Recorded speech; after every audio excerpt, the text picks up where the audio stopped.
Assalamualaikum warahmatullahi. Bismillahirrahmanirrahim. Alhamdulillahirabbil alamin. Nahmaduhu wa nasta'inuhu wa nastaghfiruh wa na'udzu billahi min shururi anfusina wa min sayyiati a'malina. May yahdihillahu fala mudhillalah wa may yudlilhu fala hadiyalah. Asyhadu an la ilaha illallah wa asyhadu anna Muhammadan 'abduhu wa rasuluh. Allahumma salli ala Muhammad wa ala ali Muhammad kama sallaita ala Ibrahim wa ala ali Ibrahim wa barik ala Muhammad wa ala ali Muhammad kama barakta ala Ibrahim wa ala ali Ibrahim fil alamin innaka Hamidum Majid. Rabbi syrah li sadri wa yassir li amri wahlul 'uqdatam min lisani yafqahu qawli, amma ba'. Alhamdulillah, kita bersyukur kepada Allah kita dapat lagi bersama untuk kita meneruskan kelas pengajian kita berkenaan dengan tata cara penerimaan ilmu dan juga penilaian agama dalam Islam. Yang mana kita sampai itu pada bahagian kedua, itu berkenaan dengan tata cara ataupun muamalah golongan yang tersesat daripada Islam ini dengan nas-nas syarak.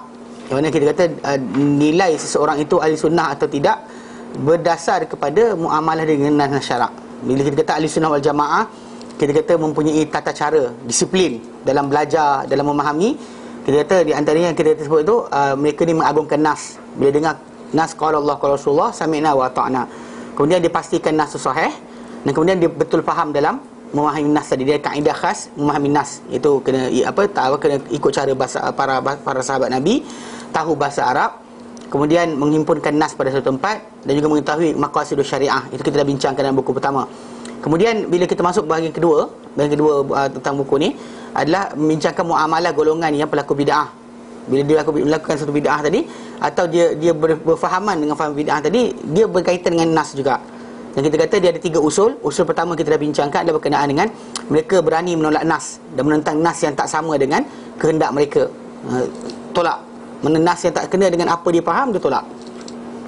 Kedua, mereka mempermainkan atau memperolok-olokkan sumber-sumber penilaian syariah. Contoh macam kita kata dia ada sifat dia. Pertama hari itu kita kata dia percaya Quran, tak percaya hadis. Dia kata sedangkan kita tahu bahawa Quran dan hadis, Quran dan sunnah adalah dua benda yang beriringan. Takkan kita boleh beramal dengan Quran kecuali kita mengetahui sunnah. Sebab bila orang tu kata nak belajar Quran, baca aja, tak boleh. Pasal Quran itu bacaan satu bahagian, pemahaman dan amalan satu bahagian yang lain. So untuk beramal dengan Quran, anda kena belajar sunnah. Kerana Nabi SAW menjelaskan Quran dengan sunnah baginda SAW, sama ada perbuatan, perakuan ataupun percakapan baginda SAW. Itu yang kita kata sebagai itu. Jadi yang pertama, mereka percaya Quran, tak percaya sunnah. Kedua kita bincangkan itu adalah mereka ni percaya sebahagian nas, tolak sebahagian nas. Mana dia percaya sebahagian, tolak sebahagian. Ini macam dibuat oleh wali ahli kitab sebelum kita. Dia percaya sebahagian, tolak sebahagian. Sebahagian yang diseronok dengan apa yang dia nak, dia terima. Yang lain tu dia sama ada dia tolak terus ke ataupun dia pusingkan pengertian tu supaya kena dengan keinginan mereka. Kemudian kita terangkan itu. Yang ketiga, mereka tidak mengambil berat berkenaan dengan hadis itu sahih atau dhaif. Bahkan pembohongan kat Rasulullah SAW ni dia tak kisah. Janji sedap bunyi tu kan, macam sedap je bunyi. Jadi kita buatlah. Dia rasa baguslah benda ni, ikut akal. Jadi dia akan letakkan, tak kisah sama ada betul Nabi sabda ke ataupun salah Nabi sabda, tak ada Nabi sabda sekalipun, dia tak kisah. Maka saya tengok ada satu ustaz tu, dia postkan. Dia kata dalam WhatsApp, dia ada muka dia sekali lah. Dia kata kenapa sibuk berkenaan dengan hadis ni dhaif ke sahih. Dia kata kan kita kata biarlah manusia beramal. Biarlah manusia beramal. Amal apa? Yang kita kata pasal syarat penampilan amal dua. Satu ikhlas, satu menipati sunnah. Bukannya kita kata asal baik saja, tak apa. Bahkan di antara benda paling bahaya adalah bila manusia itu merasakan benda yang dia buat tadi lagi baik daripada apa yang Nabi ajar. It's better than what the Prophet teach us. Itu masalah. Lagi teruk berbanding dengan orang tadi tak beramal langsung. Kan dia amal sikit-sikit, macam badui yang datang belajar Islam. Nabi ajar dia sikit je benda. Ajar benda tertentu je. Dan bahkan dia kata kalau sekiranya aku tak lebihkan, tak kurangkan, itu berkenaan dengan apa yang Nabi dijanjikan Rasulullah SAW, rukun Islam tu. Dan Nabi bila dia pergi saja, dia kata aku takkan lebihkan, takkan kurangkan apa yang kau nak. Dia kata apa? Dia pergi tu, Nabi kata aflaha in sadaq. Dia berjaya kalau dia benar. Maka dalam hadis ni berkata, bagi siapa nak tengok ahli syurga, tengok orang ni. Mana maksud dia, benda tadi memadai. Mana kita kata berlebihan dalam bid'ah ni tidak ada kebaikan langsung. Kita tahu sedikit dalam sunnah tadi lebih baik daripada berlebihan dalam bid'ah. Sedikit, sunnah sikit je, tak banyak benda amal kita buat, tapi semua menepati arahan Rasulullah sallallahu alaihi wasallam. Lebih baik daripada kita buat benda yang tak tahu datang mana. Sebenarnya itu benda paling besar.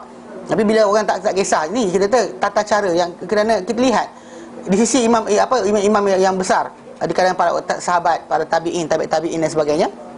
Hatta Imam Syafi'i rahimahullah, dia tolak banyak perkara dalam masalah fiqhiyah kerana hadis dhaif. Hadis tak sahih dia tak pakai. Bukannya macam kalau baik apa salahnya. Tak, itu bukan amal Imam Syafi'i. Bahkan Imam Syafi'i rahimahullah menolak berkenaan dengan tajuk wanita dan lelaki sentuh batal wuduk dan sebagainya, walaupun kita kata ada dalil kan. Pasal hadis itu di sisi dia dhaif. Dia tak ada beramal dengan saya rasa baik, saya rasa bagus, tak. Bahkan berkenaan dengan bahasa. Tapi kerana apa? Tidak ada hadis sahih dalam tajuk tersebut. Ketika beliau kerana zaman Imam Syafi'i rahimahullah, pengumpulan sunnah tak habis lagi. Belum habis lagi kerana pengumpulan hadis-hadis Rasulullah SAW bergerak terus sampai kurun yang keempat. Lepas tu jumpai lah.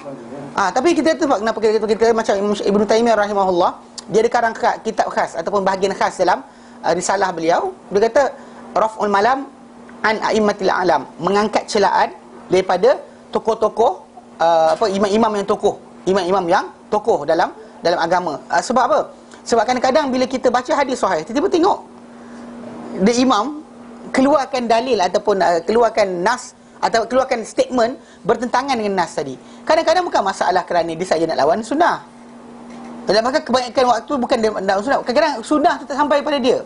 Mungkin tempat dia duduk macam Imam Abu Hanifah rahimahullah, dia tempat dia tinggal tak ramai para sahabat. Macam Imam Malik rahimahullah, keliling dia para sahabat, keliling dia orang yang menjumpa para sahabat. So itu main peranan di mana seorang imam tu besar dan sebagainya, berperamai sahabat Nabi yang sampai ke situ dan seterusnya. Itu adalah benda yang membantu untuk dia punya tendensi kepada arah mana penggunaan orang kata dalil. Bahkan Imam Malik rahimahullah, dia pernah inilah mengatakan Abu Hanifah dan sekian, tapi lepas dia jumpa Abu Hanifah rahimahullah, dia kata dia bukan orang yang menggunakan akal sebenarnya. Bukan sengaja nak pakai buang dalil, pakai akal, tak. Tapi kuat tak kuatnya Imam Abu Hanifah dan berhujah, Imam Malik kata kalau sekiranya dia nak hujahkan tiang dekat dalam Masjidil Haram tu, tiang tu adalah dalam Masjid Nabawi tu, tiang tu adalah emas, dia akan datangkan dalil tiang tu adalah emas sampai kau percaya dia adalah emas. Dia adalah emas. Kuat tak kuatnya dia kata. Tapi dalam masa yang sama dia bukan berniat untuk tinggalkan dalil. Ini tajuk kena faham. So sebab itu bila orang tersebut nak fikirkan berkenaan dengan tajuk amalan dan sebagainya, itu bukan amalan para sahabat, para tabi'in, para tabi'in. Bahkan bukan imam-imam yang mujtahid dalam Islam membuat perkara tanpa dalil, tak ada. Tak wujud. Dan bahkan mereka memastikan dalil itu sahih ke tidak sebelum mereka menuruti atau mengeluarkan fatwa. So bukan mudah-mudah kita kata benda berkenaan berlaku. Jadi bila ada orang tu kata tak perlu tengok nas tu sahih ke tidak, dia ada masalah. Satu dah termasuk dalam sifat kedua, itu memperolok-olokkan, pemainkan nas-nas syarak. Apa tak? Sekarang dah pengumpulan tu antara sahih dan dhaif dah habis. Dah habis. Zaman sekarang ni dah habis, periwayatan dah habis. So, sebab kenapa kita kata zaman sekarang ni zaman actually ilmu hadis ini ada dua. Satu ilmu hadis riwayah, berkaitan periwayatan. Satu lagi ilmu hadis dirayah. Dirayah tu kefahaman. Yang timbul zaman kita adalah kefahaman. Periwayatan dah habis, pasal tak bertambah dah. Sahabat yang ada tak bertambah dah. Ini para sahabat Nabi yang terakhir hidup adalah tahun 110 Hijrah. Tabi'in sampai ada yang 300 sampai. Ada Imam Syafi'i rahimahullah, dia adalah tabi'in. Dia bukan tabi'in. Dia jumpa orang jumpa sahabat. Imam Malik rahimahullah pun orang jumpa sahabat. Dia jumpa orang jumpa sahabat. Dia tak jumpa sahabat, dia jumpa sahabat. So siapa yang jumpa, macam Imam Bukhari datang pada lapis yang berikutnya, jumpa dengan orang jumpa sahabat. Jumpa dengan orang jumpa sahabat. So, jadi kita kata secara konteks berkenaan dengan dia rentetan tadi, sampai berapa lapis saja. Sebenarnya bila kita kata hadis itu berapa lapis, sampai berapa lapis. Cuma dalam lapisan tadi mungkin sama tabi'in sendiri saling riwayatkan, tabi'in bersama tabi'in sendiri, itu jadi jumlah dia banyak. Ya saya. Dan sebab itu kita kata kalau ikut stages tadi pendek je. Di antara paling pendek dia kata orang tersebut dengan Rasulullah adalah empat orang atau 3 orang saja. Riwayat hadis tu 3 orang atau 4 orang saja. Ini sanad paling tinggi dia kata. Tapi ada pun yang lain tadi masih lagi berjalan. Kenapa? Kerana tabi'in saling belajar satu sama lain. Mana yang ini belajar, kemudian yang ini ajarkan pada tabi'in yang lain. Dan kadang-kadang satu peringkat tadi mungkin 3 orang. Tabi'in itu 3 para sahabat Nabi, dan bahkan para sahabat Nabi pun ada saling meriwayatkan. Macam Aisyah pun cerita, mungkin Anas cerita tentang Aisyah cakap. Dah 2 dah. Kan? Ataupun dia jadi ataupun orang tu cerita Anas kata, ataupun orang ni kata dia ceritakan balik apa yang sahabat lain ceritakan. So dalam tersebut dah tambah dah jumlah. Tapi segi asas ni tahun atau zaman periwayatan tadi singkat, pendek, dan penyimakan semula sunnah tadi berlaku pada zaman Imam Ahmad rahimahullah dan seterusnya lah sampai ke berikutnya, sampai zaman Imam Bukhari dan seterusnya. Jadi mereka lah ulama-ulama yang terlibat dalam penyimakan sunnah semula. Semak semula sunnah-sunnah Rasulullah SAW. Ini diriwayatkan, siapa diriwayatkan, siapa guru, siapa anak murid dan sebagainya. Jadi benda-benda tersebut kita kata telah selesai berkenaan dengan periwayatan. Tapi kefahaman ini timbul. Masih lagi kita boleh belajar, mengkaji, bahkan buat perbandingan di antara riwayat ini supaya kita dapat kenal mana yang kuat, mana yang lemah dan sebagainya. Periwayatan dah selesai. Bahkan kita kata penyemakan semula sunnah tadi berjalan sampai sekarang untuk tajuk atau kefahaman. Tapi berkenaan dengan sahih dan dhaif dah selesai dah. Bahkan apa-apa contoh macam Syekh Albani rahimahullah, bila dia kata hadis itu dhaif dan sebagainya, ada orang sebelum dia yang kata hadis dhaif. Bukan dia orang pertama. He's not the first one. Dia cuma mengulang balik apa yang telah disebut oleh orang terdahulu. Yang pelik ni ada orang kata macam bila ada orang marah dia, tegur berkenaan dengan ada hadis dalam Sahih Muslim atau Sahih Bukhari yang para ulama kritik, dia kritik. Ada orang kata, siapa ni kritik Bukhari Muslim? Sebenarnya bukan dia orang pertama, dia peringatkan balik apa yang telah lepas. Sebenarnya dalam Sahih Bukhari, Sahih Muslim sekali ada benda-benda yang beliau kritik. Beliau kata benda ni tak betul, benda ni sekian. Singularly, mana hadis betul banyak kan. Macam dalam hadis tadi satu bab wuduk tadi kan, bab basuh muka, mungkin ada 3 hadis. Mungkin yang sahih 1 je, 2 lagi tu untuk sokongan, bukannya datang untuk penghujahan. Itu ada beza. Sebab dan periwayatan hadis ni ada datang hadis tadi sebagai mutabaah, sebagai ikutan untuk sokong apa yang dah ada, atau datangkan pengertian tambahan bagi apa yang dah ada. Dia bukan datang dengan tak ada terus dia jadi hujah, tak. Yang lemah tadi boleh menjadi penyokong, kalau tidak bentuk yang teruk ataupun pembohong dan sebagainya dalam periwayatan hadis tadi, maka dia boleh menjadi menyokong bagi pengertian tambahan. Contoh dalam hadis tadi yang mungkin yang sahih tadi tak ada nama sahabat yang bercakap. Dalam sini dalam benda yang sama. Ya, konteks yang sama. Cuma bila dia tegur, dia bukan orang pertama yang menegur. Dia bukan orang pertama yang menegur hadis-hadis tadi. Mana banyak ulama yang sezaman dengan Bukhari, Muslim dan sebagainya, ataupun yang datang lewat sikit macam Hakim An-Naisaburi dan sebagainya, mereka adalah orang yang mengkritik Bukhari, Muslim sendiri. Dia ni cuma ingatkan balik je apa benda yang telah lepas, yang mungkin kita tak baca langsung. Itu je, dia cuma refresh balik. Dia bukan orang pertama. Dia bukan orang yang pertama. Dan sebab itu kita kata bila kita kata penyemakan sunnah ni berjalan. Sebab zaman kita kata antara benda yang paling besar yang dibuat oleh Syekh Albani rahimahullah, dengan beliau sibuk sahih dhaif ni, zaman sekarang ni tesis-tesis universiti dan sebagainya mesti letak dalil hadis tadi sahih ke dhaif. Kalau dulu tak ada. Kalau siapa beli cari buku-buku tesis yang karangan sebelum daripada zaman dia menulis tak kisah. Dia banyak teguran-teguran dia buat kepada buku macam fiqh sunnah sekarang dengan Syekh Sabiq. Okay. Actually dalam buku sebut ada hadis-hadis dhaif dan sebagainya, dia tegur. Sebenarnya dia bukan cara dia pergi keluar kitab terus. Ini saya baca sendiri orientation. Kalau buka mukadimah kalau di karang buku tu, sebelum dia keluarkan buku, dia tegur dulu orang tu sebetulkan sendiri. Bila orang tu dia tegur sekali, 2 kali, bagi surat tak layan, dia keluar kitab. Baru dia keluar kitab. Dia bukan perangai dia jumpa orang je, ini masalah ni, kita kitab. Tak buat kerja macam tu. Syekh Albani rahimahullah macam tu perangai dia. So beliau sebenarnya apa beliau timbulkan bukan benda baru. Bila beliau sekarang berkenaan tajuk masalah alat muzik, bukan benda baru. Bukan benda baru timbul, lama dah. Cuma kita ni dah putus dengan sunnah lama sangat. Penjajah masuk tempat kita dan sibukkan kita dengan tajuk lain sampai kita lupa agama. So akhir sekali dia datang refresh balik je.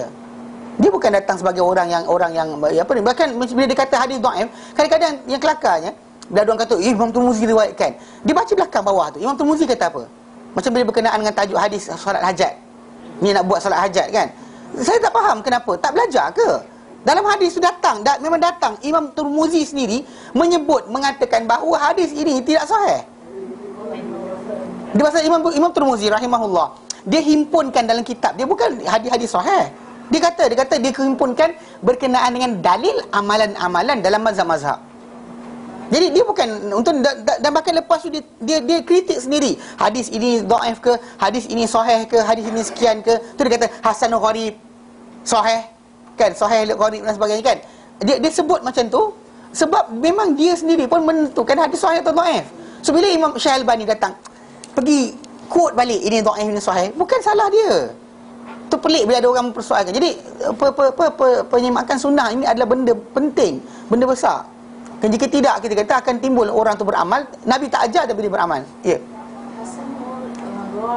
Hasan maksud dia daripada sanad itu hasan. Gharib maksud dia jalan periwayatan dia satu je. Gharib originally kita kata contoh macam akak pernah dengar. Sahih gharib pun ada. Contoh hadis innamal a'malu binniyat. Hadis itu periwayatan dia satu je. One road je. Daripada Umar orang bawa hadis semua seorang. Hadis tu sahih tapi gharib. Gharib actually hadis itu maksud dia jalan periwayatan dia satu. Dia perawi hadis tadi satu atau ramai tak menjadi masalah. Pasal ramai kalau pembohong semua sekali tak guna juga. Ramai ni cerita ni. Contoh macam cerita apa? Cerita berkenaan dengan Puteri Gunung Ledang. Kalau kita patah balik, bersepah orang cerita, betul tak? From stages daripada zaman Hang Tuah sampai sekarang, mulut ke mulut punya cerita ni bersepah. Tapi bersepah tadi tu, yang seorang tu kisah pendek, yang seorang tu kisah okok dan sebagainya. Mana boleh jadi perawi hadis? Tak layak untuk jadi perawi hadis. Jadi secara tak langsung kita kata benda ramai orang tak penting. Jadi ke dalam kan kita pernah terangkan itu. Dan untuk syarat hadis yang sahih itu ada 5 syarat. Pertama, kena ada sanad yang bercantum, jangan putus. Sanad tu kena bercantum. Kemudian kedua, perawi hadis yang dalam sanad tadi mestilah seorang yang adil. Maksud dia apa? Saksama. Yang Imam Syafi'i rahimahullah letakkan paling ringkas, paling sikit nilai dia adalah orang yang tidak melakukan dosa besar, tidak berterusan melakukan dosa-dosa kecil, tidak membuat perkara-perkara merosakkan maruah. Tapi itu yang disebutlah. Tapi Imam Syafi'i rahimahullah nyatakan orang yang kebaikan dia mengatasi keburukan dia. The goodness in him or her is actually abundant, dan kesilapan atau kesalahan yang dia ada ini saksama. Kemudian dhabit, hafalan dia kena kuat. Mana kita kata sanad yang cantum tadi, perawi itu kena 2 sifat ni. Adil, dhabit, saksama, dan juga dia tidak mudah lupa. Tu banyak perawi hadis sekarang separuh tu dia jadi dhaif lepas apa? Lepas kitab terbakar. Ni kalau handphone yang hadis terbakar ni, kita nak ngajar macam mana? Kan? Contohnya macam itulah. Macam biasa zaman dahulu pasal kebanyakan perawi hadis yang siqah, yang kuat hafalan dan sebagainya kan, dia mengajar tanpa kitab. Jadi benda ni masih ada lagi. Kalau siapa belajar kan di tanah Arab, ada guru-guru tu yang mengajar tanpa kitab. Tapi apa dia cakap tu sedikit dalam kitab. Dia hafal kitab tu. Seriously. Saya jumpa dekat Yaman kan, ada seorang hamba Ta'ala tu, dia memang hafiz Quran lah, guru dekat kuliah Quran Karim dekat Yaman. Dia ngajar kita orang ulum Quran. Tapi bila saya sembang macam ni, sekali tu saya duduk dengan orang guru-guru ni, tapi saya datang untuk benda lain. Terduduk sekali dengan syekh-syekh besar ni. Jadi bila bercakap dan sebagainya kan, lepas tu tiba-tiba bila ada seorang sebut satu tajuk kan, dia betul kan, dia kata betul benda tu. Ibn Taymiyah sebut benda tu dalam kitab dia, jilid sekian, muka surat sekian. Seriously dia sebut dengan muka surat. Iya, Syarif Kalak. Tahu tak Majmu'ah Fatawa Ibn Taymiyah tu 24 jilid. Besar, panjang ni lah ni. Kalau siapa beli kitab tu panjang ni. Mana 1, 2, 3 tu kita Arab tu panjang ni. Dia hafal. Seriously. Kita kata benda-benda ni, kita kata orang macam ni, dia kata kalau dia kitab terbakar pun tak ada hal. Jadi kita Ustaz Yasin Taklim ni kitab terbakar habis. ni faham tak? Okey, dia sanad kena cantum, perawi tu kena adil dhabit. Kemudian sanad atau hadis tadi, sama ada matan dia maksud dia teks hadis tersebut, atau dia punya jalan periwayatan dia mestilah tidak ada syuzuz. Syuzuz ni maksud dia apa? Kalau syarat perawi hadis tu sanad bercantum, dah sanad tu bercantum, perawi hadis tu sama dan juga kuat hafalan, okey, cukup dah. Tetapi masalah apa? Syuzuz. Syuzuz maksud apa? Bertentangan dengan yang lebih kuat daripada dia. Contoh perawi hadis yang dekat sini, dekat A ni lebih kuat daripada B. A kata, bukan A lah, A sajalah, A, B, C, D, E, F, G ni, C, D, N dan lain-lain lah. Ni kata Abu Ali sebagainya, kata hadis ini didapat daripada si fulan dan si fulan saja. Yang ini dapat daripada, dia kata tak ada, hadis itu daripada si fulan saja. Dia ni lagi kuat daripada sanad, yang ini jadi syaz. Maksud dia sahih, tapi bertentangan yang lebih sahih atau lebih ramai daripada dia. Ataupun lafaz hadis. Contoh macam dalam hadis Sahih Muslim kan, kita pernah belajar, saya sebut dulu, saya kata kan hadis Sahih Muslim tentang 7 orang yang akan dipayungkan Allah Ta'ala, 7 golongan, Allah Ta'ala payungkan dengan payungannya. Saya pada payungan dengan payungan Allah Subhanahu Wa Ta'ala, 7 golongan kan. Boleh sampai yang nombor 6, rajulun tasaddaqa bi sadaqatin, seorang lelaki yang bersedekah, yang satu sedekah, la ta'lamu, tidak mengetahui. Okey, dalam Sahih Muslim, la ta'lamu yaminuhu ma tunfiku shimaluhu, tidak mengetahui tangan kiri dia, tangan kanan dia apa diinfak oleh tangan kiri dia. Tangan kanan tak tahu apa tangan kiri infak. Dalam riwayat lain semua sekali datang dengan tidak mengetahui kiri dia apa yang diinfak oleh kanan dia. Dia twist of word je. Jadi dalam tajuk ni sanad sahih, matan tu syaz. Pasal semua orang datang dengan kiri tak tahu kanan, dalam ini kanan tak tahu kiri. Nampak? Jadi yang ramai ni kita kata sahih, yang ini kita panggil syaz. Matan itu syaz. Kita kata matan tu sahih. Jadi sini hilang syarat lagi. Mana dalam tajuk ni, jadi jangan ni. Yang terakhir, jangan ada illah. Illah ni maksud dia kecacatan tersembunyi yang mungkin, contoh macam A dengan B sezaman, A dengan B sezaman, tapi B ni tak pernah keluar daripada negeri dia. A pula tak pernah datang pada negeri B. Tapi timbul datang satu riwayat kata diorang saling memperiwayatkan. Ada masalah. Tapi nak tahu benda ni kena ahli hadis saja. Orang biasa baca kan contoh macam ataupun contoh A mati, B tak pernah jumpa. A dengan B tak pernah jumpa. Contoh macam yang berlaku dalam tarekat bila golongan tarekat ni biasa mengamalkan apa amalan-amalan tarekat ni, tanya dapat mana, diorang kata guru dia sampai last kali apa? Hasan Al-Basri. Sampai last kali siapa? Ali dan Hasan Al-Basri tak pernah jumpa. Ini masalah dia. Ali dan Hasan Al-Basri tidak pernah saling memperiwayatkan. Mana Hasan Al-Basri tak pernah riwayat daripada Ali. Benda macam ni kita panggil illah. Kesembunyi, dia ada cacat tersembunyi. Ali dipercayai, Hasan Al-Basri dipercayai, tapi kita nak linkkan dia tak boleh. Tapi orang biasa dengar dua-dua orang kita percayai. Tadi tu timbul tajuk lah, dia kata bukan riwayat secara zahir, melalui mimpi. Dia macam-macam tu sebab masalah dia. Faham tak? Dia benda ni kita katakan masalah. Pasal dalam masalah ni tadi Kak, masalah jumlah tak penting. Perawi tadi tak penting ramai atau tidak. Yang penting tadi apa? Cukup 5 syarat tadi, dan hadis tu akan sahih.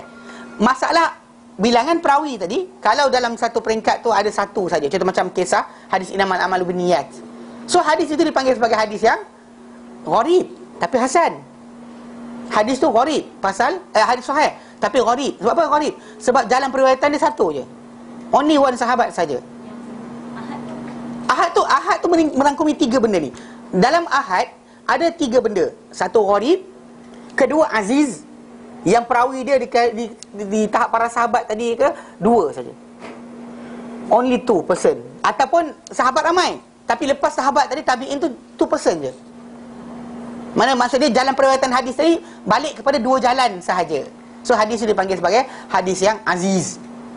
Kenapa kata aziz? Sebab actually jarang jumpa, payah. Kan macam orang kita, satu, banyak, dua, sikit kan. Macam itulah cerita dia. So gharib ni hadis yang apa, jalan dia terasing kan. Ganjil maksud dia satu je jalan dia. Mana yang kedua tu aziz, payah jumpa. Ada tapi payah jumpa. Taklah banyak sangat. Tapi yang ketiga bentuk dia apa? Masyhur. Masyhur ni 3 perawi sahabat ataupun 3 sampai 9 atau 3 sampai 10 orang. That is actually the most abundant. Yang paling banyak. 3 orang sahabat Nabi, 5 orang sahabat Nabi, 7 orang sahabat Nabi riwayat kisah sama. Tapi hadis ni dikira hadis ahad. Maksud dia tidak sampai mutawatir. Mutawatir apa? Mutawatir ni hadis yang bila lebih daripada 10 orang sahabat Nabi meriwayatkan, macam hadis berkenaan khuf ke, berkenaan sekian ke, 20 orang sahabat Nabi, 14 orang sahabat Nabi yang datang ceritakan. Maka hadis ni mutawatir.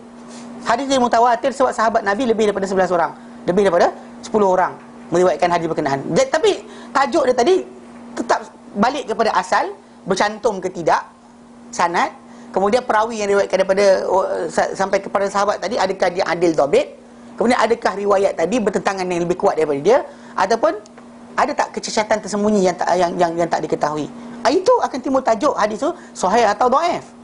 Bukan berkenaan jumlah orang. Sebab kenapa ramainya orang beramal bukan tanda benda tu betul. Ramainya orang beramal tidak mensyarat untuk benda tu betul. Zaman kita sekarang semua orang dah terbiasa dengan tahlil, solat hajat. Ni yang akan dibuatkan dekat dalam mereka. Kan? Jadi tahlil, saya bagi tahu dia bukan iklan. Jangan pergi pula. Tak ada kerja lain kan. Bagi datang belajar. Okey. Wallahu a'lam hujan ke tidak. Kalau hujan lebat, mungkin berhentilah sikit. Kalau nak tempat paling baik untuk ibadat adalah masjid. Tapi dia nak bergendang tak boleh. Nah, asal nak buat juga ada masjid degil. Masjid nama apa, orang-orang yang AJK gatal. Dia buat juga. Gendang dalam masjid, gedung-gedang. Gila ke? Kan? Apa benda ni? Bukan ajaran sahabat, bukan ajaran tabi'in, bukan tabi'in, bukan daripada imam-imam tafsir, bukan imam-imam hadis, bukan daripada ulama-ulama fiqh. Tak ajar benda berkenaan. Dia tu kata amalan sufism ni actually dia datang putus. Dia tak kisah. Janji benda tu baik dan tak perlu semak. Kadang-kadang hadis berkenaan dengan selawat. Baca betul selawat, tapi bukan dengan bentuk macam tu. Takkan kita tak pandai selawat sendiri. Kenapa nak kena bayar orang berselawat untuk kita? Tak serius free kan? Selawat tu is free. Everybody kan berselawat ke atas Nabi. Bila berkata man salla alayya salatan, barang siapa selawat kat aku satu selawat, sallallahu alaihi biha asyra, Allah Ta'ala akan selawat kat atas dia dengan selawat tadi 10 selawat. Allah Ta'ala doa kat atas dia pula. Dia selawat kat atas aku, Allah Ta'ala pun selawat kat atas dia. Jadi benda tu berlaku dengan kita sebut nama Rasulullah SAW, kita selawat. Udahlah. Bukan kena bentuk khas yang datang daripada orang tu datang. Allah kan, pegang mikrofon yang lainnya. Seriously, tak perlu orang macam tu. You don't need. Tak perlukan orang macam tu. Untuk kita berselawat, tiap-tiap hari kita berselawat dalam solat. You don't need benda-benda pelik. Faham tak? Kalau orang tu baca Quran sedap, itu kita nak dengar lah. Quran dia baca sedap sungguh. Ni kalau selawat dia sedap, tak ada lagi better selawat mengenai apa yang Nabi ajar. Kena faham, ini pasal Nabi ajar pada kita. Bila para sahabat kata ya Rasulullah, kami dah tahu macam nak bersalam ke atas engkau, macam kami selawat ke atas engkau. So Nabi ajar, Allah qulu sebutlah Allahumma salli ala Muhammad wa ala ali. Nabi ajar. It's the best selawat. No better than that. Tak ada siapa boleh kata macam selawat saya lagi bagus daripada selawat orang lain. Siapa kata?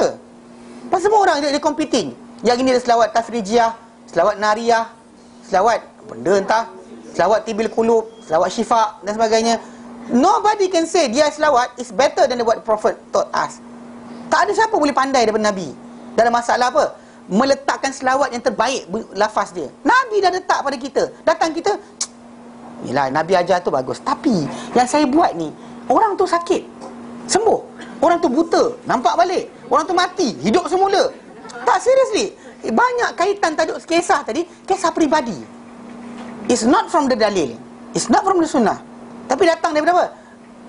Pengalaman peribadi. Kalau dia kata orang tu buat mengarut, pengalaman peribadi lah. Itu jadi kes yang macam orang Melayu kita ada macam benda-benda pelik kan. Amalan ini, amalan itu sebagainya. Letak Yasin bawah kepala budak. Yasin, surah Yasin tu letak bawah kepala baby. Kenapa? To protect her or him from... Gila ke? Kan? Pasal Quran untuk dibaca. Quran untuk dibaca. Kalau dia kata untuk protection tu, perempuan yang pakai baju tidur tulis surah Fatihah dan sebagainya, jangan marahlah. Kenapa? Untuk protection. Kau faham tak? Kan nama sewil nama dia kan. Quran tu dia injak-injak dengan kepala, teng-tengnya kepala. Tak gila ke? Kan? Dia tak bawah daripada kepala orang. It's not begitu. Maksudnya tiap hari tidur atas bantal Quran. Jual nanti produk baru, bantal cebisan Quran. Kan Quran tu daripada dibuang, baik letak dalam bantal. Tak, kerak letak dalam bantal. Tidur tu kepala dilingkungi oleh Al-Quran. Ini jangan jual produk bongok macam ni. Jangan buat Tapi kita kata kalau nak benda mengarut macam jadi je. Tu saya ingat seorang ustaz dia. Ciri benda tu tajuk dulu. Apa dah? Sarang lebah yang buat apa? Buat dengan anak-anak dekat apa? Anak-anak makan Quran tu dia ambil anak-anak tu punya air dia minum. Aku salah tu. Air anak-anak Quran 30 juzuk. Baru ni apa, ada baju terapi Quran pun ada. Baju Melayu hari raya. Tak tahu, tak dapat serius. Air ni baju Melayu terapi 30 juzuk Quran.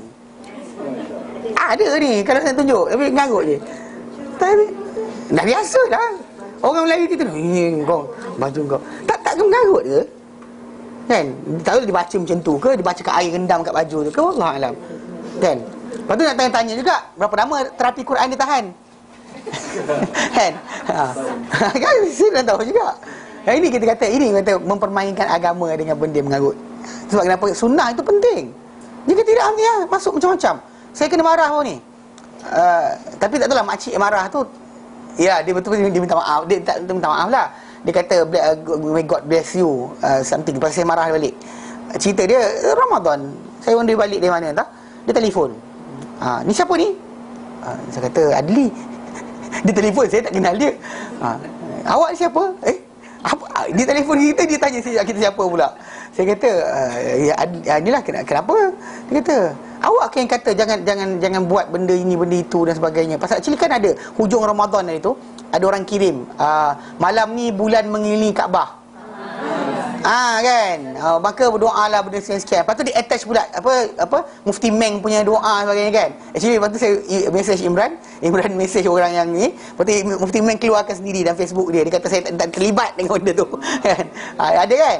Benda tu pasal cucuk lah. Pasal kes dia sini. Pasal dia kata sekian-sekian. Saya kata benda tu tak diajarkan. Dia kata awak jangan sekat-sekat orang beramal, dia kata. Saya kata akak beramal macam mana? Kan tanpa dalil nak beramal macam mana? Saya kata tapi lah benda ni kalau tak tegur pun orang akan berdoa. Ya, saya tahu, janganlah doa waktu makbul doa. Ini datang nas hadis Nabi ajar.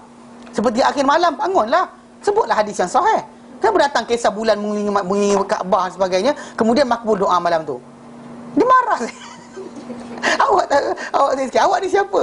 Awak ustaz ke? Ya, saya ustaz, dia kata. Lepas tu apa benda cakap apa tu dia kata awak ni sekian, ada orang kata ni sekian. Saya kata kak, saya belajar dekat Yaman ni. Kadang-kadang kita nak ni dengan orang macam ni cakap lah. Saya kata saya belajar kat Yaman 9 tahun kak. 10 tahun saya tidur kat Yaman kat Yaman. Dia kata awak saya tak kisah awak belajar kat mana. Kat Kemboja, kat Kemboja pun ramai juga ustaz-ustaz. Saya macam apalah kak ni.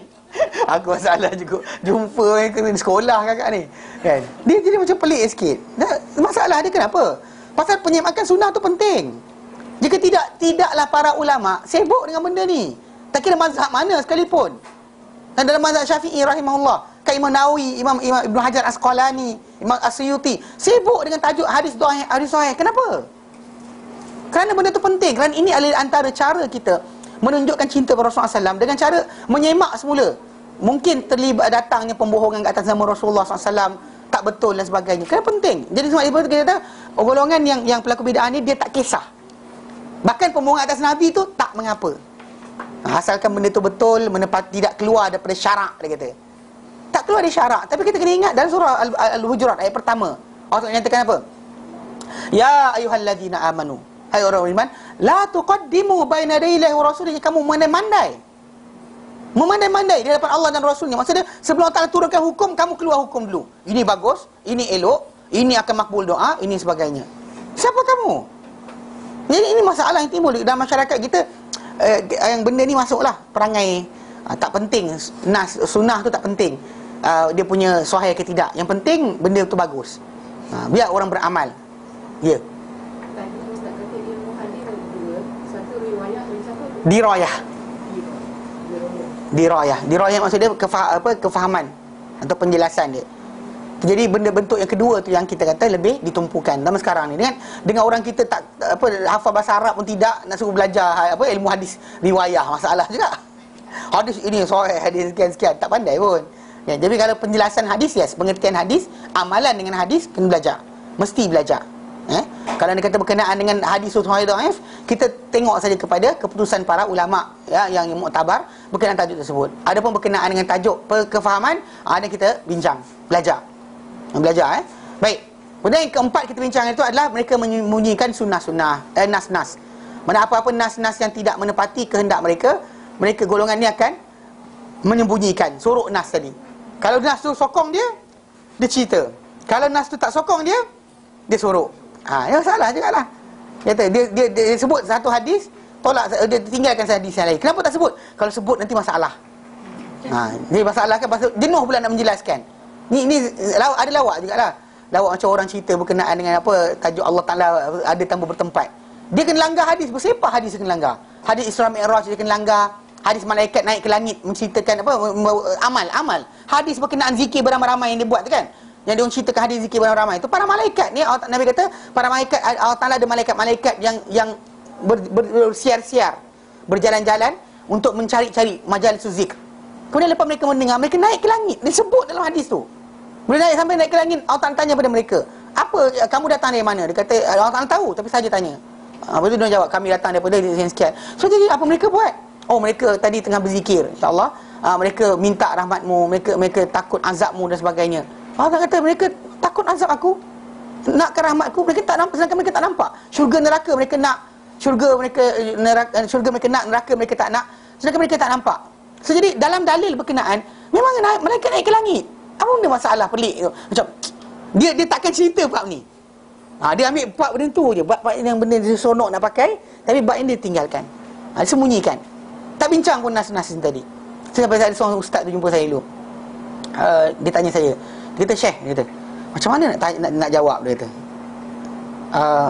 Orang bukan Islam tanya, dia kata, "Awak kata Allah Ta'ala ada tanpa bertempat. Lepas tu kenapa Isra Mi'raj tu Muhammad naik ke langit?" Lepas tu Ana nak jawab macam mana? Lepas tu saya kata dengan dia, yang hantar cakap Allah Ta'ala berada tanpa bertempat tu, siapa suruh cakap macam tu? That's the question. Kenapa kena cakap macam tu? That statement is actually Nabi tak pernah cakap. That's derived. Mana orang tu kata berdasar ayat ini, Allah Ta'ala tak ada bertempat, dia kata. Tapi bukan Allah Ta'ala cakap. Kita derive the understanding. Kalau by literal pengertian atau arahan Nabi atau ajaran Nabi, malaikat naik membawa amal. Naik membawa amal? Mana? Kat mana? Naik ke bawah? Naik ke mana?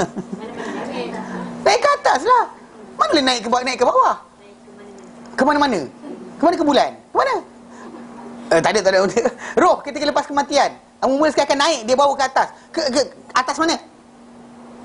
Ni yang dia kata, jadi bila orang tu gatal tinggalkan nas, dia terpaksalah main-mainkan. Dan ini masuk kepada yang kelima. Okey. Yang kelima, menyelewengkan nas-nas. Dia selewengkan nas-nas. Menyelewengkan nas-nas adalah satu fenomena yang amat berbahaya, yang jatuh ke dalamnya ramai di kalangan pelaku-pelaku bid'ah dengan kadar yang berbeza-beza. Jadi ikut kadar masing-masing lah.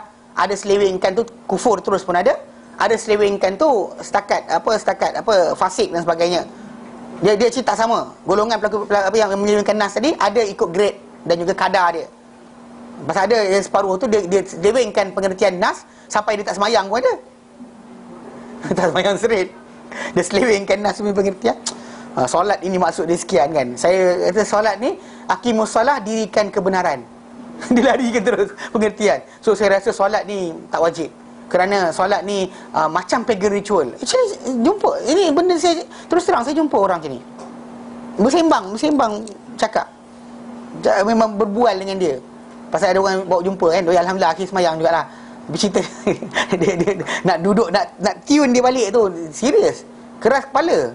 Yalah memanglah nak bercakap. Apa dia datang jumpa dia ustaz naik motor. Kan? Dia kalau ustaz tu naik kapal terbang ke kan, turun dekat helikopter tu, dia pun macam okey dah dengar cakap ustaz. Kan? Agaknya ustaz kena pakai macam tu kot. Wallahualam. Tapi ada juga pakai kereta Porsche, tak orang tak dengar pun cakap. Okay, sama je, mengarut pun ada. Jadi dia ada mentality, dia selewengkan pengertian tu. Lepas tu dia kata berwaktu-waktu. Bila dia kata pasal ada timing macam tu, actually kan sembah Allah Ta'ala pada semua waktu, dia kata. Kenapa kena ada timing dan sebagainya? Lepas tu kita baca pada dia ayat surah An-Nisa. Innas salata kanat 'alal mu'minina kitaban mawquta. Solat kata orang beriman adalah kefarduan berwaktu-waktu. Dia ada ayat tu Kita kata macam ni, orang tu nak kena aku kan. Pasal dah tak faham, tak pandai, tak tahu, tak belajar bahasa Arab hum je. Kemudian nak menterjemah Quran. Gila ke? Kan? Ini masalah pasal tak ada rasa malu. Banyak orang yang kita bercakap tentang nas-nas Quran atau menyelewengkan nas Quran atau hadis Nabi, mereka tak malu. Keseluruhan yang saya jumpa tak malu. Pasal apa? Dia tak faham pun. Dia tak belajar pun. Tapi dia boleh kata, your school of thought is not my school of thought. Gila. Saya macam, kalau benar sekolah apa masuk? Kan? Kalau kita bincang tajuk business, law dan sebagainya, bolehlah. Ini berkenaan dengan tajuk agama, awak tak belajar sepatah haram, tiba-tiba datang, saya rasa pengertian dia adalah sekian. Itu pelik. Jadi manusia, jadi penyelewengan nas ni berlaku banyak. Pengertian nas tadi atau penyelewengan pengertian dan maksud dia ataupun amalan dia, itu dia akan dialihkan. Macam nas-nas yang datang berkenaan tajuk zikir dan sebagainya, dialihkan pengertian dia kepada bentuk yang lain, kepada macam apa yang orang kita nak buat. Kan nak berzikir macam la ilaha illallah, dia nak buat macam tu tapi tak ada sokongan daripada dalil, tapi dia bawa lah hadis lain. Hadis tadi, hadis yang malaikat yang datang mendengar dia kata tu, tengok tu. Sedangkan para sahabat Nabi SAW, bila mereka mengingati Allah Ta'ala, bila kita masuk zikir, dia kenang balik banyaknya nikmat Allah Ta'ala bagi pada kita. Actually that's point. Atau belajar kita dalam Rasulul Quran, bahkan dalam satu hadis yang lain datang dengan penjelasan mereka mempelajari Al-Quran. Itu maksud pengertian zikir. Bahkan actually zikir yang kita sebut, kita kata kita buat ni, para sahabat tak pernah buat. Tak pernah dibuat oleh para sahabat Nabi. Yang la ilaha illallah macam tu kan, ramai-ramai kan, tak pernah dibuat oleh para sahabat. Tak ada satu dalil pun mereka buat macam tu. Tapi nak buat juga sebab ini dia twist hadis yang lain, twist pengertian tadi untuk kena dengan perangai dia. Ini masalah. Tu kadang-kadang cuma malu sikit. Yang separuh-separuh orang yang menganjurkan benda ni tak belajar agama pun. Dia ambil benda-benda kebiasaan masyarakat dan laksanakan. Benda baik apa selain doa untuk Malaysia. Kan? Doa tiap-tiap hari kita berdoa, mintalah kurangkan maksiat. Kan, hapuslah maksiat. Janganlah buat benda-benda kemukan. Bukan kita kata Allah Ta'ala boleh mengenakan kita musibah, tak kira apa keadaan sekalipun. Tapi di antara benda yang menimpakan kita musibah, macam zalim, kan, dan sebagainya, atau tidak berlaku adil, atau banyak rasuah, ataupun banyak zina, banyak arak dan sebagainya, benda tu akan membawa kepada kemurkaan Allah Subhanahu Wa Ta'ala. Jadi sekat benda itu, bukannya sekat benda lain. Bukannya kita anjurkan benda baru. Ini baik, ini buruk kan? Buruk, buat baik pula. Yang buruk tadi teruskan lagi. Yang baik ni yang kita rasa baik lah. Bukan agama baik suruh baik. Ini masalah. Ini kena jaga balik. Dan golongan awal mereka dalam perkara ini adalah golongan Yahudi. Golongan Yahudi adalah orang pertama yang buat perangai macam ni, menyelewengkan nas di tempatnya.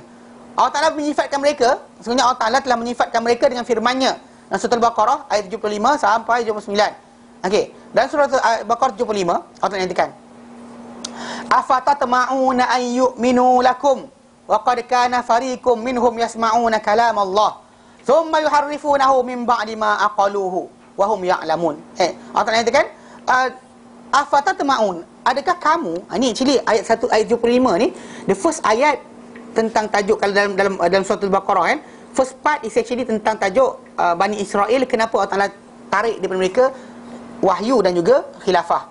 Okey, antara alasan-alasan dia yang sebelum ayat 75 ni, muamalah mereka dengan Musa, perangai mereka dengan Musa. Dalam yang 75 ni dan berikutnya, perangai mereka dengan Muhammad sallallahu alaihi wasallam. Allah Ta'ala terangkan. Jadi start dengan ayat ni. Allah Ta'ala nyatakan, afatatma'una an yu'minu lakum, adakah kamu rasa tamak, rasa nak sangat agar mereka beriman kepada kamu, percaya kepada kamu. Wa qad kana fariqum minhum, sedangkan satu kumpulan dengan mereka ni yasma'una kalam Allah, dengar ada kalam Allah. Mana mereka terima Taurat awal lagi mereka dah terima Taurat. Tapi apa mereka buat? Thumma yuharrifunahu min ba'di ma aqalu. Sebenarnya mereka alihkan, tahrif. Mereka selewengkan pengertian dia. Selama mereka apa? Faham. Dah faham mereka alihkan. Mereka alihkan. Mana bila Allah Ta'ala kata mereka ni apa? So kata hitoh, dia kata hintoh. Allah Ta'ala suruh sekian tunduk dia tunduk. Dia kata tunduk, kita tunduk punggung. Dia tunduk tapi ulu punggung dulu. Jadi benda-benda ni adalah di antara cara, kata apa, pengertian tu dah nyata. Jangan masuk lagi dalam macam apa kalau tak payah. Semalam kemarin ada seorang hamba Allah Ta'ala, ada brother tu lah, saya ngajar fake dekat Kota Damansara. Lepas tu dia tanya soalan. Dia kata, ustaz, orang Islam pakai batu untuk istinja, orang Buddha pakai kertas. So jadi apa hukum dan sebagainya tajuk dalam perkara ni? Saya kata, bang, tak ada benda. Buddha ajar macam tu, Islam ajar macam ni. Dan Islam ada dua cara pembersihan najis yang keluar daripada punggung kita, kan? Dua. Satu istinja, satu istijmar. Istinja gunakan air. Istijmar gunakan apa saja yang macam batu dia kesat. As long as tidak benda yang dihormati, bukan makanan, pakai. Istijmar dipanggil. Jadi tak timbul tajuk masalah. Kalau abang kata nak pakai kertas je, sah. Tak nak pakai air, pakai kertas, sah, tak ada masalah. Orang Melayu kita dia tak boleh macam tak pakai air kan, kencing tak basuh, dia kata kan. Jadi istijmar ataupun menggunakan benda kesat, dah bersih dah. Jangan cium pula punggung tu, memanglah kita kata masalah. Dia masalah juga, tapi kau cak ada bau yang gatal pergi pegang kat situ apa kan. Pasal benda tadi Nabi SAW pernah istijmar, pernah istinja. Dah habis cerita. Walaupun ada air. Itu masalah dia. Walaupun ada air, orang tak belajar saja yang akan kata tak boleh. Sedangkan walaupun ada air tu dipakai salah satu di antara dua tadi. You can use it. Tapi air is better. Pasal Allah Ta'ala puji tentang air ni dalam surah Taubah. Bila Allah Ta'ala cerita tentang Masjid Quba tu, Allah Ta'ala puji orang yang dalam Masjid Quba tadi. Bila Nabi tanya pada mereka, kenapa Allah Ta'ala puji kamu dan sebagainya, apa kamu buat? Dia kata diorang kalau istinja dahulu, mereka diajarkan oleh jiran-jiran mereka yang Yahudi untuk istinja dengan air. So diorang pun pakai air, sentiasa pakai air. Jadi Allah Ta'ala puji mereka. Yang pujian Allah Ta'ala tadi menunjukkan itu better daripada satu lagi. Tapi dalam secara asasnya, kalau orang tu tak pakai air, pakai yang tu, dia actually tidak menjadi masalah, sah. Jangan punggung, pegang-pegang pula, cium pula dan sebagainya. Itu mengarut kan. Tapi secara asasnya benda tu Nabi pernah buat dua-dua sekali. Mana bukan dua-dua serentak, dua-dua berasingan. Orang kita lah ada separuh tu kata dua-dua lagi baik. Maksud dia pakai batu, kemudian pakai air. Kalau buat macam tu, sumbat jamban. Serius cakap. Kena batu, letak batu bersatu kan. Serius lah. Kita logik lah sikit. Tak ada yang sebut kata bagus dua-dua sekali. Nak campak kat mana batu tu? Campak nombor jamban. Kalau ataupun letak sebelah basuh, nanti orang yang kedua pakai pula. Mana ngarut macam tu. Kadang-kadang lawak lah juga. Tapi anyway, benda tadi kata menyelewengkan. So, jadi golongan Yahudi memang dia selewengkan pengertian amal dan sebagainya. Allah tak sebut dah ni. Allah tak nyatakan fawailul lilladzi, dan ayat 79 surah Baqarah, fawailul lilladzi yaktubuna alkitaba biaidihim. Kecelakaan besarlah bagi orang yang menulis kitab dengan tangan mereka. Thumma yaquluna hadza min indillah. Mereka kata ini dari sisi Allah Taala. Liyashtaru bihi thamanan qalila, supaya mereka dapat beli dengan keuntungan yang sedikit, itu dunia. Keuntungan dunia sedikit. Maksudnya thamanan qalila, benda yang menilai dia sedikit, itu dunia. Pasal akhirat ni nilai besar. Mana apa yang berada di dunia ini, kita kata keseronokan kita tak lama. Kan baju baru raya kan, beli baju sengih-sengih. Berapa lama sengih dengan baju raya tadi? Sehari je kot. Kan lepas dah kena kuah sate dan sebagainya, tak sengih dah lah. Kan tak ada lah, jadi tak baru dah lah. Dia baru sekejap je. Kan orang beli kereta baru berapa minggu? Sebulan? 2 bulan? Masuk 6 bulan? Tak ada lah. Masuk setahun, calau pun tak kisah. Kan masuk setahun lantak lah dia kata. Tapi kalau dia kata baru beli tu kan. Okay, tu actually kan yang mengamuk pasal apa? Pasal kan baru beli kereta pun. Kes tu lah. Kan kes tu. Dia tak cakap siapa. Okay. Tapi cerita dia, masa dia pasal benda tu baru. Cuba lama dah niat nak beli baru dah. Kegembiraan kita dengan satu benda tu sekejap je. Orang kahwin, baru kahwin seronok lah, happy kan, senyum. Masuk 2 tahun kahwin 2 tahun kahwin je marah kan. Tak adalah macam ayang-yang kan, I love you, you love I, hilang dah kan. Itu lawak lah kita kata. Tapi secara asasnya benda tu kita kata keseluruhan dunia ni sikit. Mana Allah Ta'ala kata kecelakaan lah untuk orang yang menulis kitab dengan tangan mereka, supaya mereka dapat beli benda yang sedikit, itu dunia. Okay. maka fawailul lahum mimma katabat aydihim, kecelakaan mereka bagi mereka dengan sebab apa mereka tulis dengan tangan mereka. Wailul lahum mimma yaksibun, dan kecelakaan besar bagi mereka bagi apa mereka usahakan. Mana hasil makanan mereka daripada penipuan terhadap kitab Allah Taala tadi. Kecelakaan lah tuan kata. Jadi akibat penyelewengan ini memburukkan nas dan mengeruhkan sumber. Mana bahkan nas akan rosak. Bahkan amalan dengan nas tidak akan rosak. Hatta kadang-kadang kita kata zaman kita sekarang ni, macam hari tu ada siapa? Baru ada orang tertanya, dia kata adik dia nak masuk wipe untuk dibedah, bedahan jantung dan sebagainya. So dia tanya soalan, ada tak doa tertentu nak dibaca? Saya kata doa je lah. Doa tertentu tak, doa je lah saya kata. Cakap je bahasa Melayu, awak tak nak faham. Tak, mana ada datang sebarang sekatan bahawa anda nak berdoa kena bahasa Arab saja. Ada ke? Ada? Tak ada kan? Kecuali kita kata dalam khilaf dalam masalah dalam solat. Adapun dua solat tak timbul tajuk bahasa Melayu, bahasa Jawa, bahasa apa dan sebagainya pakai. Awak tak nak faham pengertian ataupun apa isi kandungan doa-doa yang kita baca, ke sincerity kita berdoa, dan juga pengharapan kita yang benar dalam berdoa. Dia tahu. Tak timbul tajuk berkenaan bahasa apa. Dan bahkan tak ada bacaan tertentu. Dan ini yang diajar dalam Quran dan hadis Nabi. Tapi bila kita dah mula start masukkan dengan selewengkan cerita dan sebagainya, dah sekali in the end orang nak berdoa pun rasa tak makbul. Nak penyelesaian masalah cari ustaz. Yelah, memang kita kata tanya ustaz tu baguslah, tapi bergantung dengan ustaz mana boleh. Pasal kita ni ustaz ke guru agama yang kita ada tu hanya penyampai kita kepada Allah dan Rasulnya. Dia bukan suruh untuk bergantung dengan ustaz berkenaan. Ustaz tu mati habislah, tak adalah kita dapat selesaikan masalah kehidupan kita lepas ni. Mana ada? Kan? Pasal Allah Ta'ala masih lagi hidup. Sebelum kita kata orang yang tak ada tadi kan, guru agama kita dan sebagainya, atau syekh kita ke, yang lagi besar tu Nabi, dimatikan oleh Allah Subhanahu Wa Ta'ala. Nabi, panduan sebenar kepada manusia adalah Rasulullah SAW. Tapi Nabi SAW sendiri dimatikan Allah Ta'ala dan tidak timbul tajuk berkenaan dengan hilangnya tempat untuk manusia ini berdoa. Tak hilang. Pasal Allah Ta'ala maha hidup, maha berterusan mentadbir. Hayyun Qayyum, Al-Hayyu Al-Qayyum. Allah Ta'ala Al-Hayyu Al-Qayyum. Tapi datang kita ni tidak. Kan? Bila habislah guru kita tak ada dah, habislah Nabi tak ada dah. Kenapa? Nabi ajar apa? Kita ajar apa? Ini kita kena faham betul jaga benda ni. Jadi pasal kadang-kadang benda macam ni, permainan nas ni tadi dimainkan, dikedepankan, dikebelakangkan, dihilangkan, di pengertian tu ditwist dan sebagainya.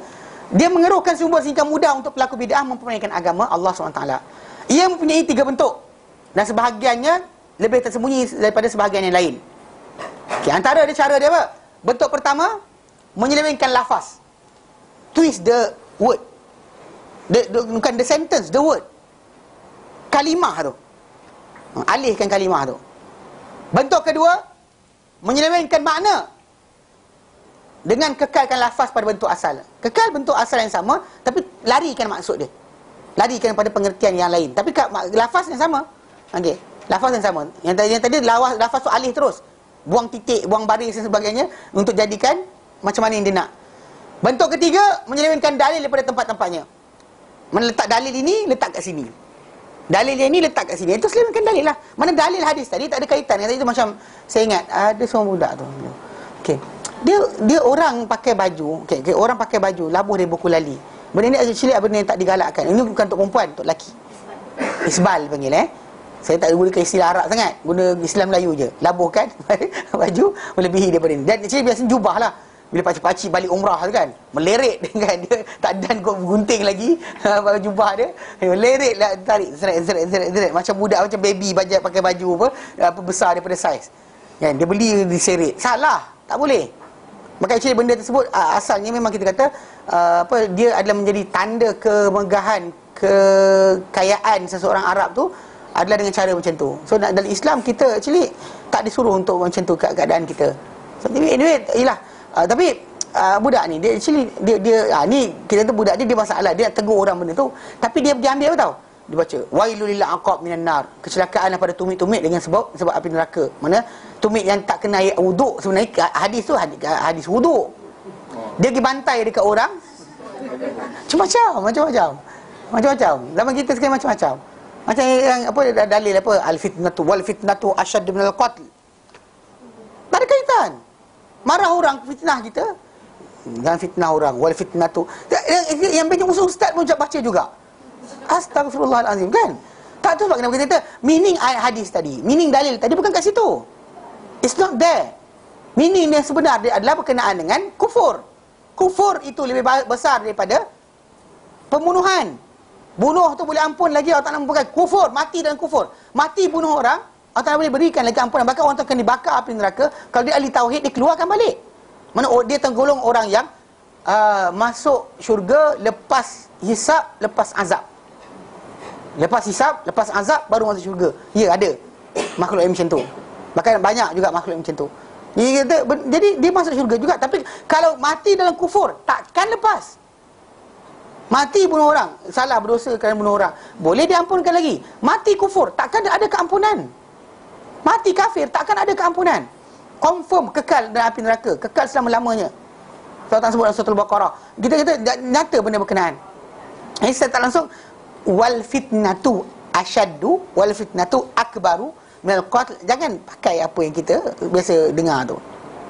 Atau macam orang tu dia baca, dia bagi selewengkan nas dari tempat dia. Nas datang untuk ini, dia pergi letak meaning tu untuk benda lain. Itu panggil menyelewengkan nas dari tempat-tempatnya.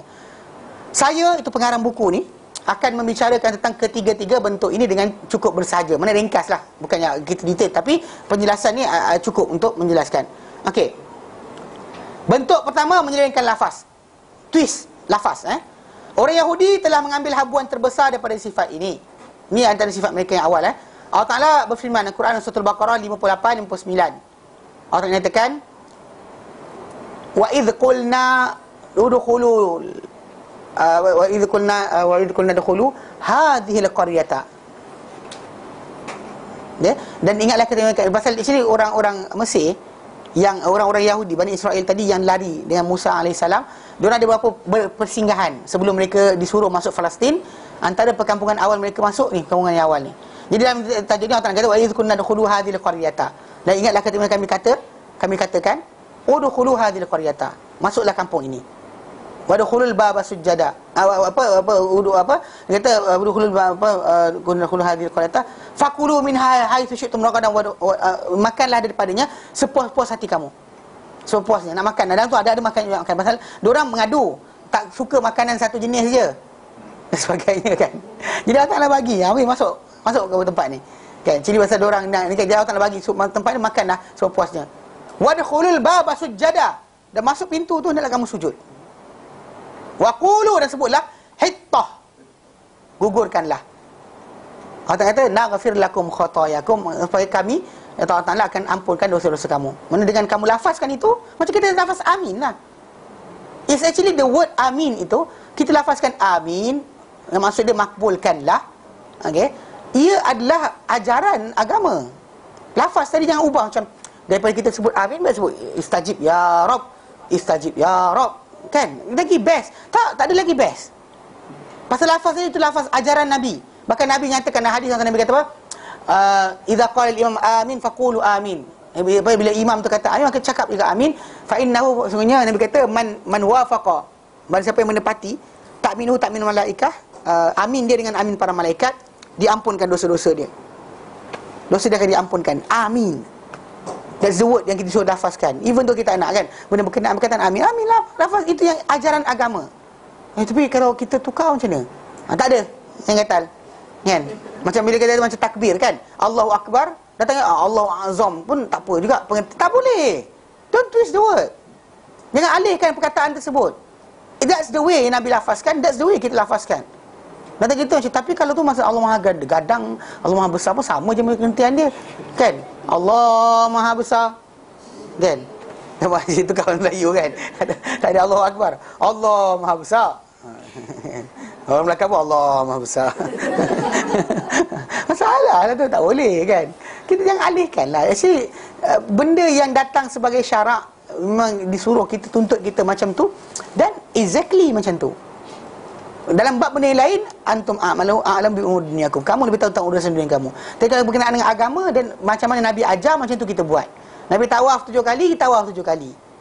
Nabi tawaf daripada bunda Hajar Aswad, kita tawaf bunda Hajar Aswad. Jangan ever kita datangkan dengan pengertian lain. Pasal ini kita jangan, tak perlu alihkan pengertian dia kepada pengertian lain. Lafaz ke, perkataan ke, pengertian ke dan sebagainya, kekalkan kat situ. Ini kita bincang tentang lafaz lah, lafaz. Lafaz apa Nabi lafazkan, kita lafazkan macam tu. Okey. Jadi kata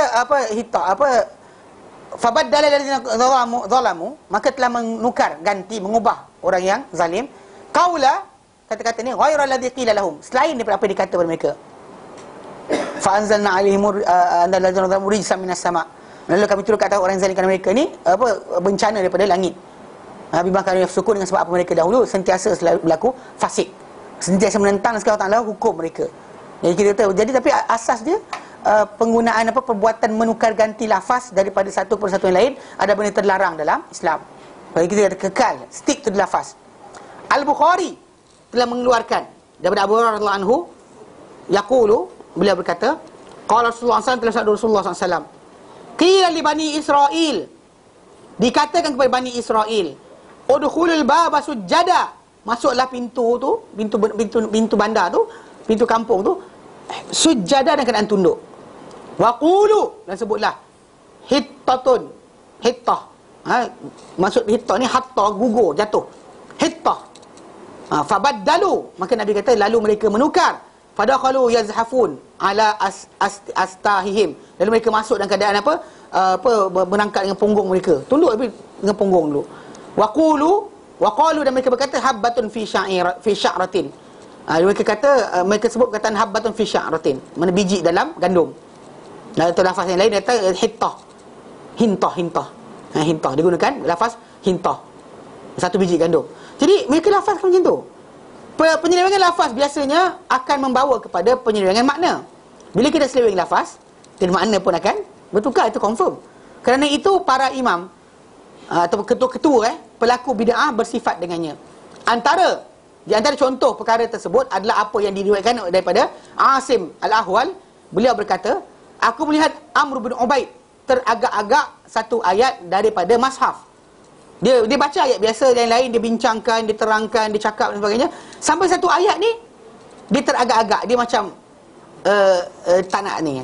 Lalu aku berkata kepada dia, aku berkata kepada Amr bin Ubaid, ketua golongan Mu'tazilah ni, subhanallah.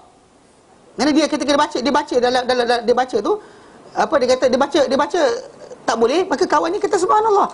Dia berkata aku akan mengulangnya.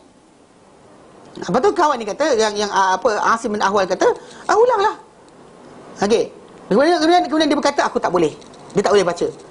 Okey, mana dia lafaz dia tak boleh baca tadi adalah kerana apa? Antara contoh yang kita akan terangkan. Mana mereka tidak boleh nak lafazkan. Kalau lafazkan kalimah tersebut akan bertentangan dengan apa? Mazhab dia. Yang di bawah tu diterangkan. Mu'tazilah sebenarnya telah menyelewengkan banyak nas-nas. Di antaranya firman Allah Taala. Dalam surah An-Nisa 164, Allah menyatakan, wa rusulan qad qasasnahum alaik, dan rasul-rasul yang sesungguhnya telah kami ceritakan mereka ni kepada engkau, hai Muhammad, min qabl, before, sebelum ni. Wa rusulan lam naqsushum alaik, dan ada rasul-rasul kami tak pernah cerita pada engkau, menceritakan mereka ke atas engkau. Kami tak cerita kepada engkau tentang mereka.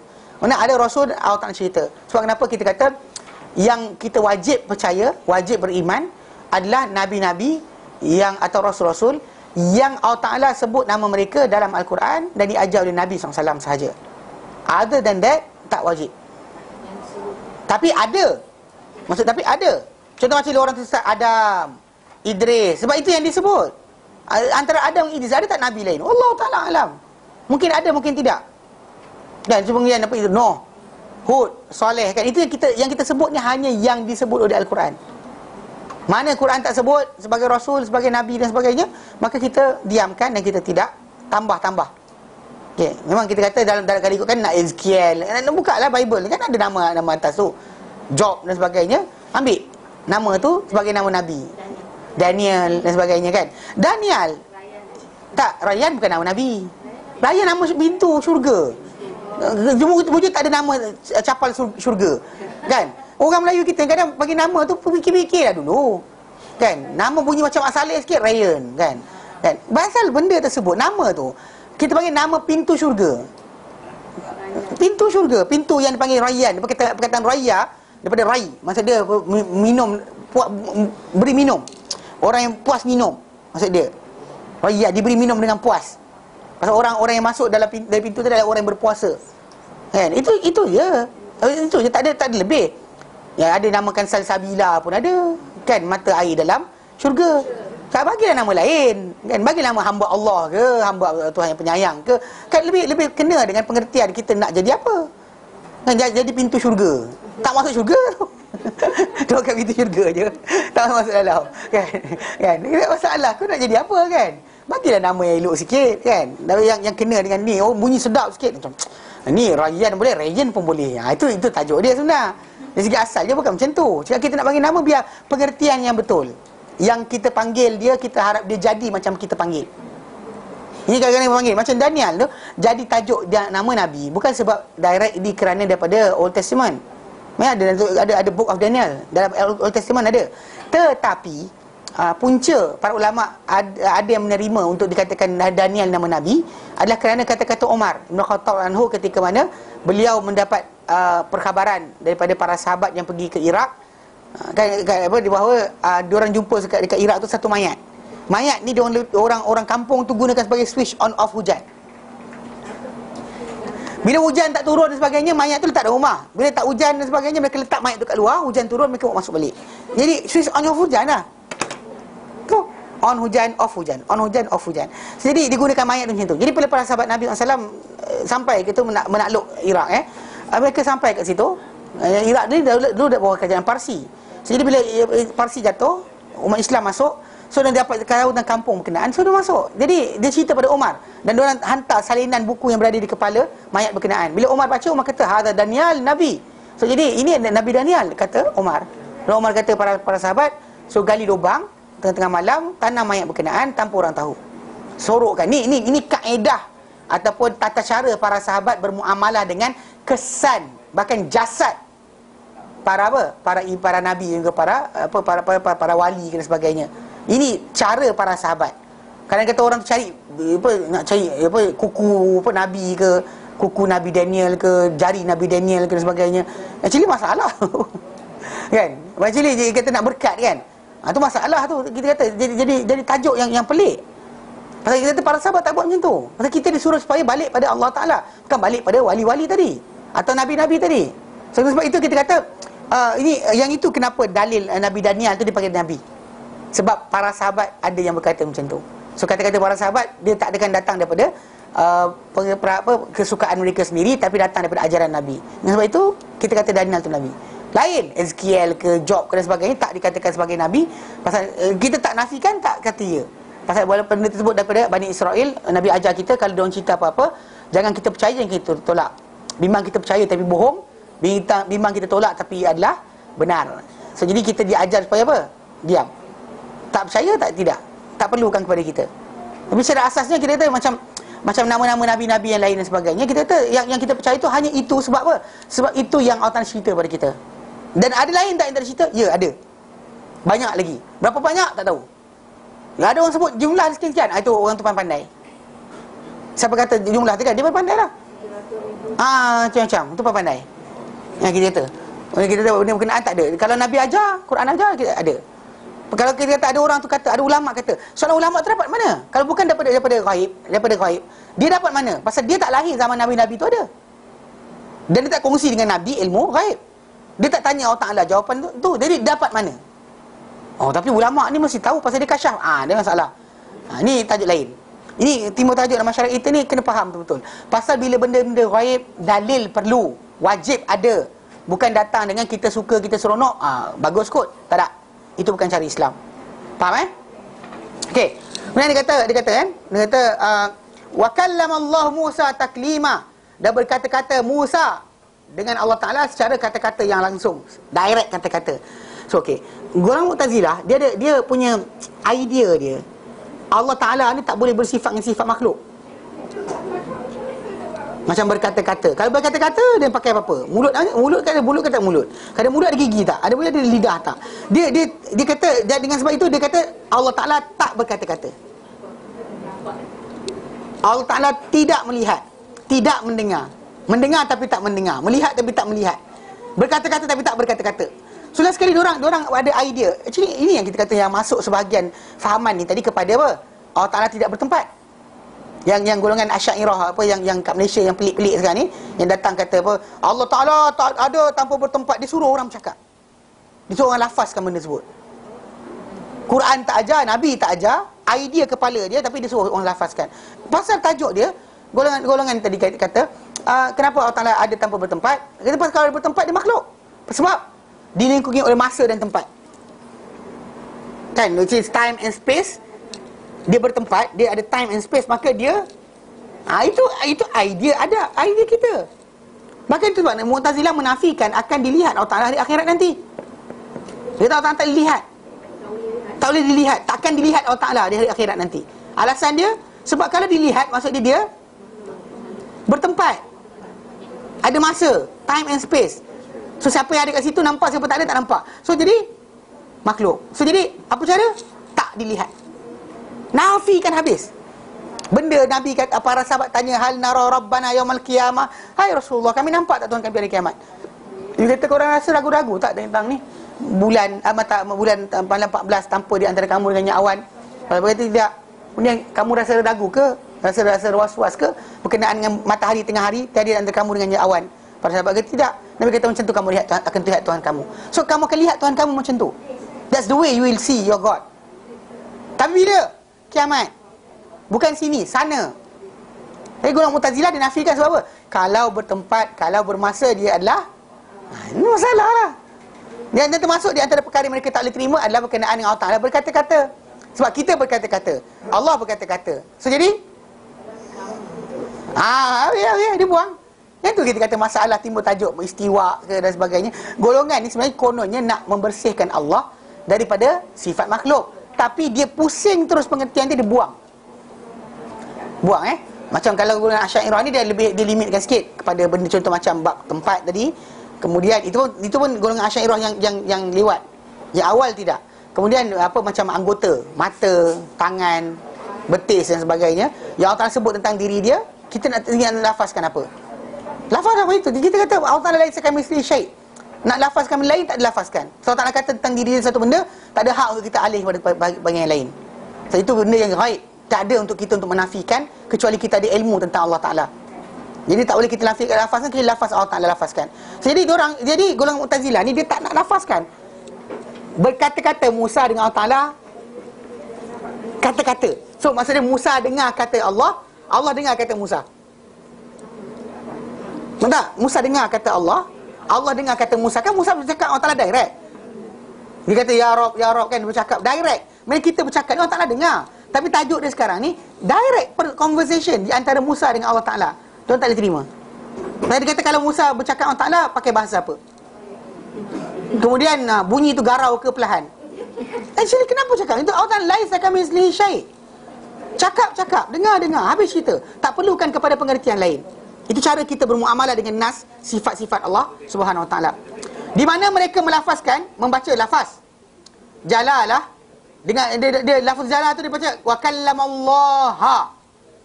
kallamallaha Musa taklima. Maksud dia jadikan dalam ayat tersebut yang berkata-kata adalah Allah.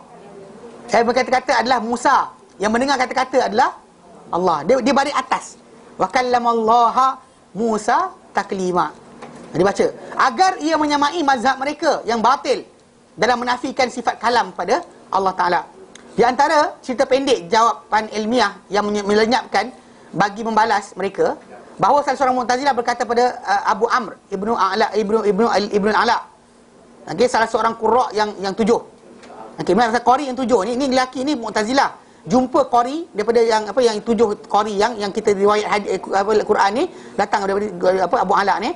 Dia kata aku nak engkau membaca wa kallamallaha Musa taklima, dan berkata-kata Allah kepada Allah Musa dengan kata-kata. Musa bercakap, Allah Ta'ala dengar dengan baris atas nama Allah, agar Musa yang bercakap bukan Allah. Lalu berkata Abu Amr, katakanlah aku membaca seperti ini. Okey, katakanlah, assume aku baca macam kau baca, macam kau nak. Wa kallamallaha Musa taklima. Macam mana? Bagaimana engkau akan buat terhadap firman Allah Taala dan surah yang dan surah itu lagi? Walamma jaa Musa limiqatina wa kallamahu rabbuhu. Dan bila datang Musa ke tempat perjanjian kepada kami, Allah Taala tentukan waktu dan masa bila dia kena datang kan. Wa kallamahu rabbuhu. Dalam ayat tersebut kata ganti nama itu hu tu takkan balik pada Allah. Tak akan balik pada Musa. So itu yang Abul Amr bin Ala kata, kalaulah aku baca surah yang kau nak tadi tu, An-Nisa 164 tu, macam kau nak. Wa kallamallaha Musa taklima, bukan wa kallamallahu Musa taklima. Kalaulah aku ikut macam kau cakap, kau nak macam tu kan. Surah satu lagi ni kau nak buat macam mana? Pasal ini confirm takkan jadi apa. Pasal bila kita sebut Nasarahu Ali, saya sebut Nasarahu Ali, telah membantunya Ali. Nya tu jadi objek kena perbuatan, dia subjek. Dia yang kena kata-kata. Dia kena perbuatan pertolongan tu. Yang membuat pertolongan Ali. Nasarahu Ali. Okey, pasal takkan hu itu jadi pelaku perbuatan. Hu tu takkan jadi, pasal dia kata ganti nama yang bercantum dengan kata kerja. Dia dalam kata kerja tu dah ada pelaku perbuatan. Dalam kata nama yang kata ganti nama yang melekat tu, yang attached pronouns tu, dia akan jadi apa? Subjek yang kena perbuatan. Akal tuhu, saya makan ia. Tak boleh dah ada lain dah. Jadi dia kata kalau aku ikut macam kau nak, jadi aku nak baca macam mana? Lalu si Mu'tazilah menjadi terkedu, diam, tak cakap apa.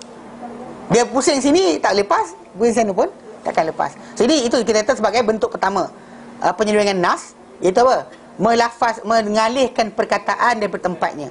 Cuba dialihkan supaya kena dengan mazhab mereka. So ini ada antara perkara-perkara yang perlu kita elakkan dan jauhi. Jelas Faham Nanti kita akan masuk kemudian pada bentuk kedua dan pada minggu akan datang insya-Allah. Wallahu a'lam. Wa sallallahu ala sayyidina Muhammad wa sallam alhamdulillahi alamin. Assalamualaikum warahmatullahi taala wabarakatuh.